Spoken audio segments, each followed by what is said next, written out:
All right, welcome to This Explainer. Today, we're going to unpack the realistic 5-year path to building life-changing financial momentum. Look, if you've ever felt like true wealth is just completely out of reach, you are not alone. We're going to break down some fascinating source material today that maps out exactly how to turn things around. We are totally skipping the fantasy stuff and focusing entirely on the practical, everyday steps that actually work. So let's dive right in by looking at the two massive extremes of online financial advice that leave most of us feeling, well, completely stuck. On one hand, you've got the get-rich-quick crowd. They swear that if you just buy their crypto course or unlock this one secret dropshipping hack, you'll be driving a Lamborghini in 6 months. Right. On the other hand, there's the incredibly slow traditional advice. Clip your coupons, aggressively budget every penny, invest for 40 years, and maybe, just maybe, you'll be comfortable by the time you're 65. Let's be real, neither of those options sounds very appealing, do that? But the source material reveals this incredibly empowering middle ground, and it comes down to 5 years. 5 years is actually the perfect amount of time to completely transform your financial life. No, it doesn't happen overnight, but it absolutely doesn't take 4 decades either. If you focus your energy on the right, specific strategies for just 60 months, you can build a level of momentum that literally changes the entire trajectory of your life. Let's jump into our first major section, the truth about saving, and why saving alone just isn't enough. We've all been told forever that saving money is the ultimate key to getting wealthy.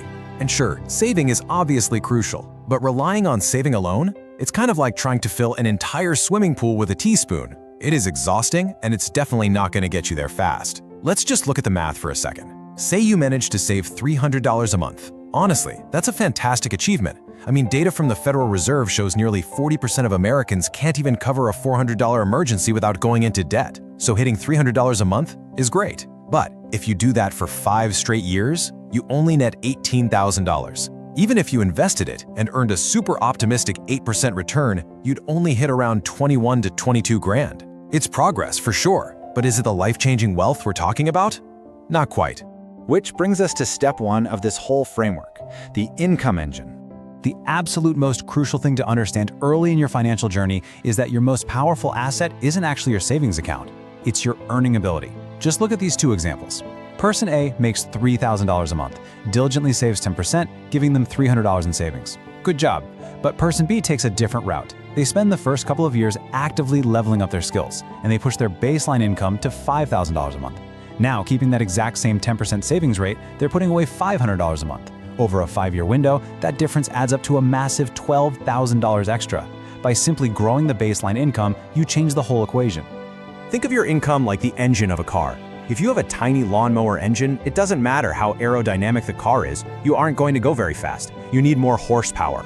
When you increase your income, everything, saving, investing, paying off debt, just gets exponentially easier. Now you might be thinking, well, growing my income by thousands of dollars is impossible. Actually, remember, we have a full 5-year runway here. That is plenty of time to learn a new skill, pivot careers, or start a side hustle. Get this, data from the US Bureau of Labor Statistics shows that workers who switch jobs see a 10 to 20% average salary increase. That is huge. If you strategically make just 2 job moves in 5 years, your income engine is going to look completely different. But more money alone won't save you, which brings us to step 2, conquering lifestyle inflation. This is where we really have to watch our step. You know how it goes? You get a raise and suddenly it's incredibly tempting to upgrade your apartment, finance a nicer car, or start eating out all the time. Before you know it, your income has skyrocketed, but your bank account is exactly as empty as it was 5 years ago. And the crazy part, this isn't just you being bad with money. It's literally how humans are wired. Psychologists actually have a formal term for this wealth killer, hedonic adaptation. It's the process where your brain just gets used to lifestyle upgrades. That brand new car feels amazing for about 3 months. Then the new car smell fades, your brain adapts, it becomes your baseline normal, and you start craving the next upgrade. This is exactly why so many people feel broke even when making 6 figures. So how in the world do we beat our own psychology? Well, the source material recommends this incredibly practical strategy called the 50-50 raise rule. It's a total game changer. Every single time your income goes up, whether it's a promotion, a new job, or some side hustle cash, you automatically route 50% of that new money straight into your investments. The other 50%, you get to enjoy it, completely guilt-free. Buy the shoes, take the vacation, Upgrade your phone. This method is brilliant because it balances rewarding your hard work right now while making sure lifestyle inflation doesn't rob your future self. Okay, so your income is up and your spending is in check.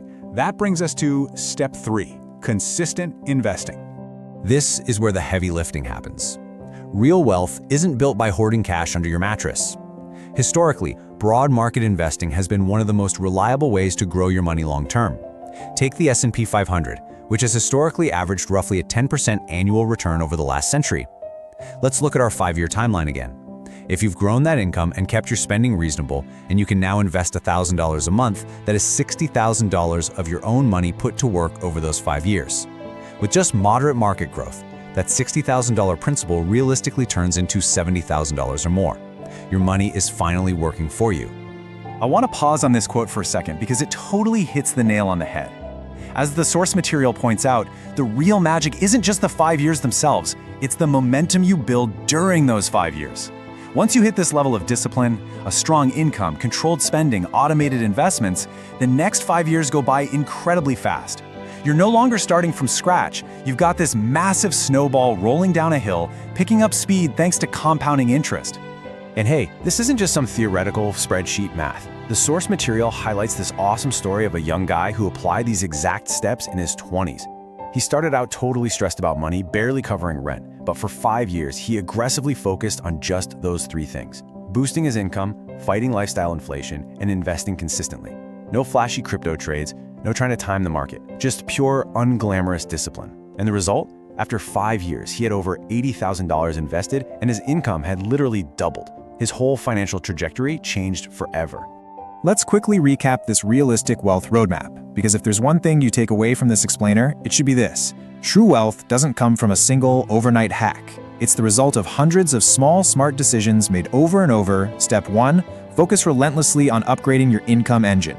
Step 2, protect yourself from a Dodduk adaptation by saving half of every raise. Step 3, invest consistently in long-term assets. And finally, step 4, just have the patience to stay the course for the full 5 years.